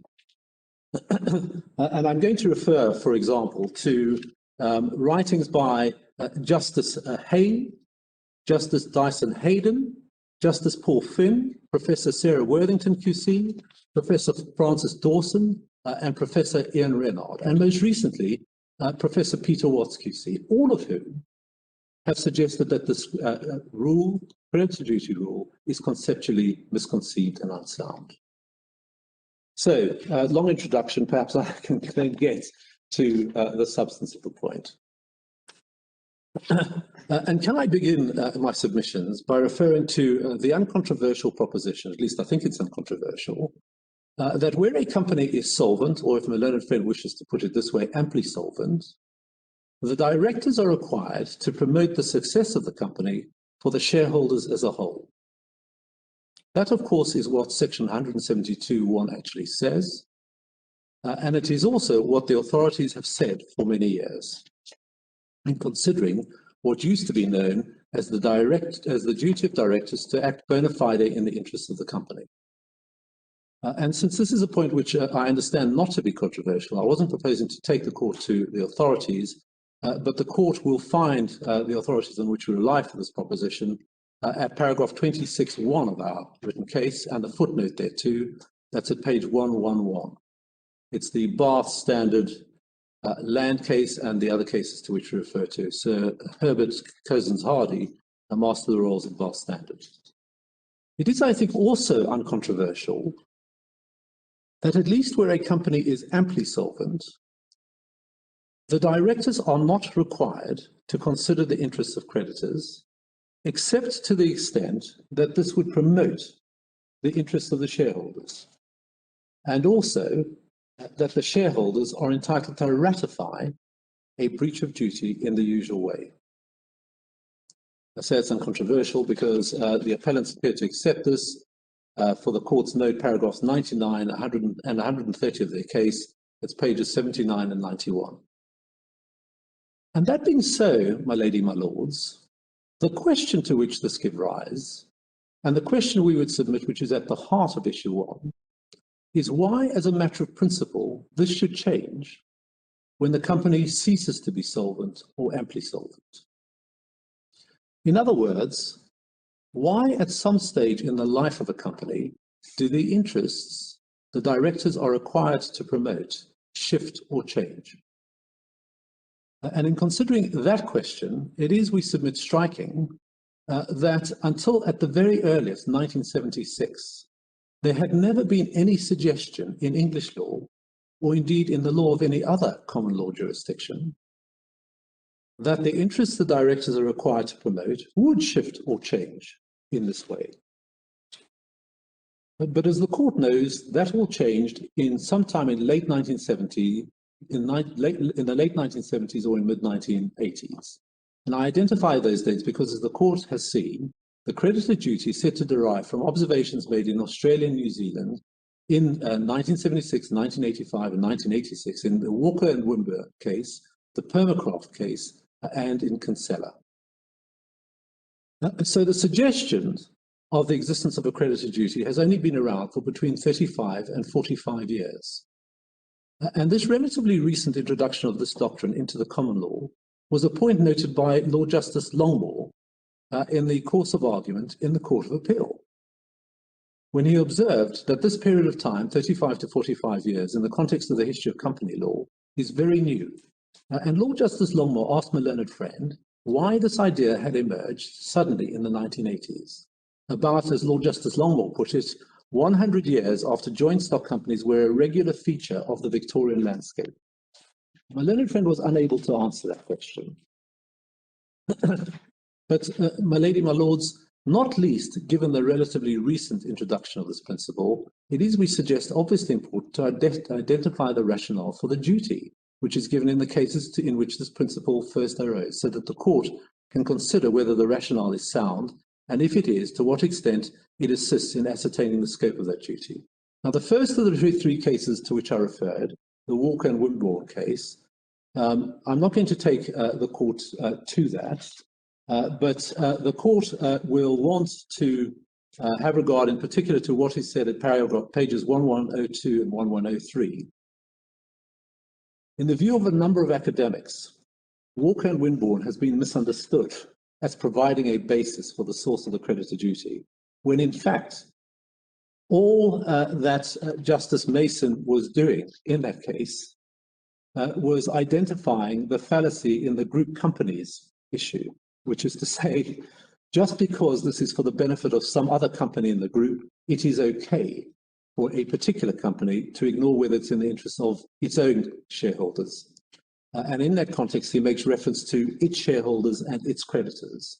And as a number of the writers have observed, including Justice Hayne, that for the court's note is in his article, page 1151. No one ever thought that what Justice Mason was saying there was intended to give rise to this radical new doctrine. It was always only seen as being an attempt to put to one side the group companies idea, that as long as it was in the interest of a group of companies, it was okay. And the language that Justice Mason used there was to talk about, in relation to a particular company, it was called Asiatic, its shareholders, its creditors. But there was never an intention to suggest the shift in the duty from shareholders to creditors. So that was Walker and Winborn. I've identified for the court Justice Haynes' article, and can I in particular commend to the court pages 1150, 1151. The same point is made by Justice Dyson Hayden, writing in Dr. Finn's book on equity and commercial relations. Again, for the court's notes, that's page 1174 and 1184 in your authorities bundles. And by way of further support for this, the court will also wish to note that in Dr. Finn's classic work on fiduciary obligations, published in 1977, so just after Walker and Winborn, but before Kinsella, which has a foreword by Justice Mason, Walker is not cited as authority for any creditor duty, but again, rather the authority is simply treated as a group companies case. And again, for the court's note, that is at page 1136, para 109.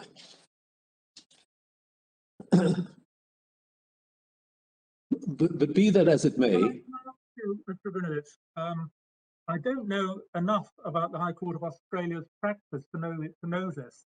I see that it was a constitution of only 3 judges, Walker and Winborn, and I'm wondering if, I mean, on our court, obviously, if we were deciding a case, if we were going to decide an issue of that importance, we would sit in a large constitution.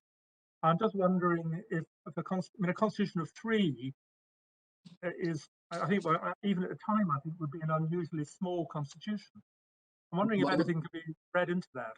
With respect, Your Lordship, we would respectfully submit, right, we will find out more detail about that for Your Lordship and come back with that tomorrow. But if all that was being done was to identify a point about group companies, then one can understand why, even with that constitution, Justice Mason might have thought it was okay to say what he was saying. If, on the other hand, as has later been thought, this was the introduction of this radical new doctrine, then it would be surprising to have a court of 3 people making that change in law. And indeed, it would be surprising that Justice Mason could produce a foreword for Dr. Finn's classic work and not say, hang on, Dr. Finn, have you realized that this case you're referring to, the Walker case in Winborn, is much more important than the group companies point to which you're referring to? It's changed company law entirely. But obviously, he doesn't do that, because with respect, that wasn't what was going on here. Of course, one then gets to Kinsella. And Kinsella is, with respect, really the real origin of the creditor duty. And again, my learned friend, well, we'll come to look at what is said there, and then I'll say something about what my learned friend says about that. Can I invite the court to go back to that? Because I do think we need to look at it a little bit more carefully than my learned friend did with the court. It's page 1053.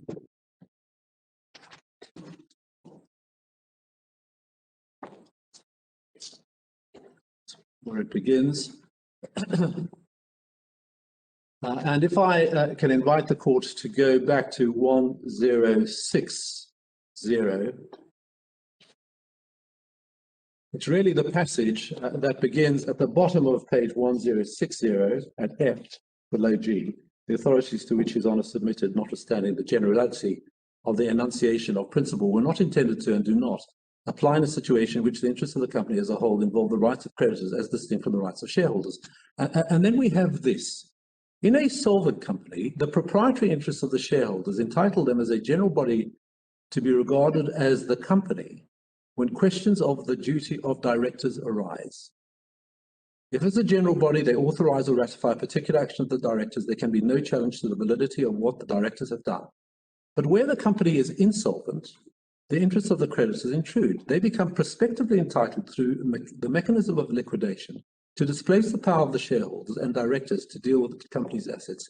It is in a practical sense their assets and not the shareholders' assets that through the medium of the company are under the management of the directors pending either liquidation, return to solvency, or the imposition of some alternative administration. Of course, the reason I take the court to this passage is that this is the passage, and only this passage, that was adopted in this jurisdiction a year and a half later by Lord Justice Dillon in West Mercia. And that's how this creditor duty was introduced into English law. And just looking further at this judgment, page 1061 at G, the court sees that Chief Justice Street there also went on to cite with approval certain observations of Mr. Justice Cook in Permacraft. So the court will wish to note that this part of the judgment was not adopted by Lord Justice Dillon in West Mercia. It goes on for rather a long time, and I wasn't proposing to read that to the court, but it's much wider, very much wider than Kinsella, and provides very different rationales for the creditor duty than are provided by Kinsella. And in our respectful submission, that the fact that it was not adopted in West Mercia is a matter of significance. So just going back to the passage at the top of page 1061, what the court sees as being the critical proposition here, and indeed the bedrock of the creditor duty, is that the directors must act in the interests of whichever constituency is entitled in a practical sense to the company's assets, namely the shareholders when it is solvent and the creditors when it is not. That is the bedrock of the creditor duty. And so just pausing there, as the court sees, the creditor duty when it comes into the law is founded on this analogy, if that is what it is, between the position of the shareholders of a solvent company and that of the creditors of an insolvent. And we respectfully submit that there are serious difficulties with this analysis and consequently with the analytical basis for the creditor duty itself. In the words of Professor Worthington, this as an analytical basis for the creditor duty is in her language, fundamentally flawed. Well, the court's note, that is in her 1991 article, which you have at page 1219 going on to 1220, section 3.2.3. And we make 2 points about this, if I may, before we perhaps finish for the day. First, the reason why the shareholders of a solvent company are the beneficiaries of the duties owed by directors is not proprietary or quasi-proprietary at all, as appears to have been suggested in Kinsella and in West Mercia. Indeed, it is, as the court will be aware, well established that shareholders do not have a proprietary interest in the assets of the company, and unsurprisingly, my learned friend does not suggest that they do. The authorities needed for that, Preston Petrodel Resources, this court, paragraph 8, that's at page 2489. And it is with respect not right even to say, as Kinsella and West Mercia do, that the shareholders of a solvent company are entitled in a practical sense to the company's assets. That may be true of in relation to the company's surplus of assets over liabilities, but it is obviously not so in relation to all the assets. So we submit it is clear that the quasi-proprietary rationale, if I can call it that, to which the creditor duty was attributed in Kinsella and West Mercia is flawed, because it cannot explain why directors owe fiduciary duties in the first place, even when the company is amply solvent. And so again, just looking back to Kinsella, we submit that in the second sentence on that page, beginning with the words in a solvent company, the court, when seeking to provide a rationale for the creditor duty, has gone wrong, because that sentence with respect contains a false premise, the false premise being the quasi-proprietary rationale.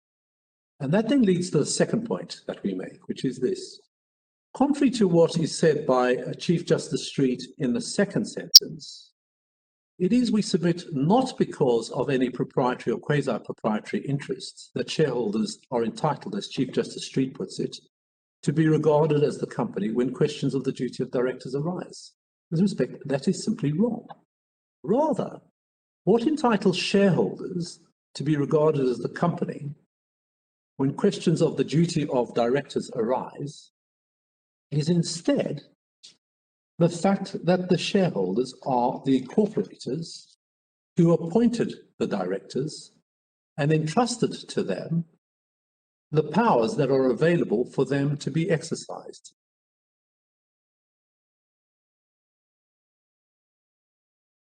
can I just say this before the end?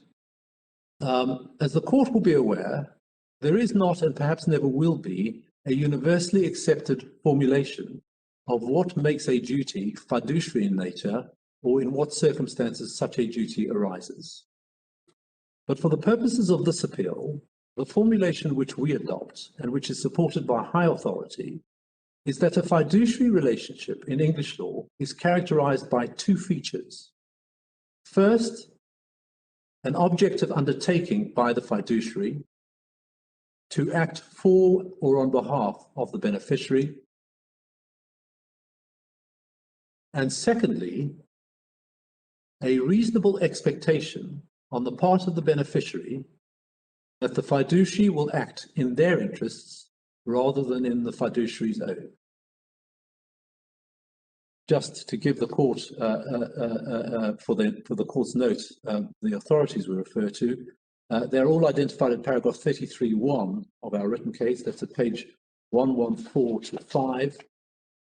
There is an additional authority to which we refer, not referred to in our case because it was handed down subsequently.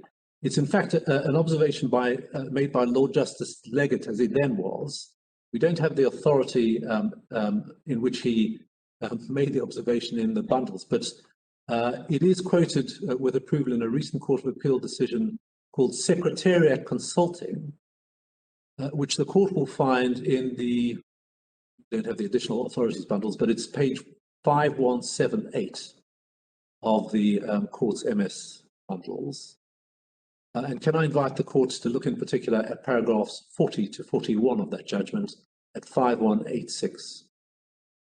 And just if I can finish by saying this, what Lord Justice Leggett says there, and we respectfully submit it's an important point, is that a fiduciary duty does not arise merely because there is a high degree of trust and confidence between the parties. It arises where that relationship of trust and confidence is the result of an acceptance or undertaking of a role by the fiduciary, which requires him to act in the interests of his principal rather than in his own interests. Were you aware the Supreme Court considered the meaning of fiduciary in the context of members of a charitable company? In a case called Lettimarki and Cooper. My lady, yes. Look at that. My lady, yes. Thank you. My lady, my lords, that may be a convenient time. In fact, it may be beyond a convenient time, and I'm conscious of that. Can I just mention the case you were just citing is in our additional authorities bundle. It begins at page, oh yes, it begins at page 25, but I see it is given a consecutive numbering, so it begins at 5178 in the consecutive numbering. Indeed, and 5186 is where you have paragraphs 40 and 41. Thank you very much. Well, we'll adjourn for the day, and we'll sit again at 10:30 tomorrow morning. Thank you very much.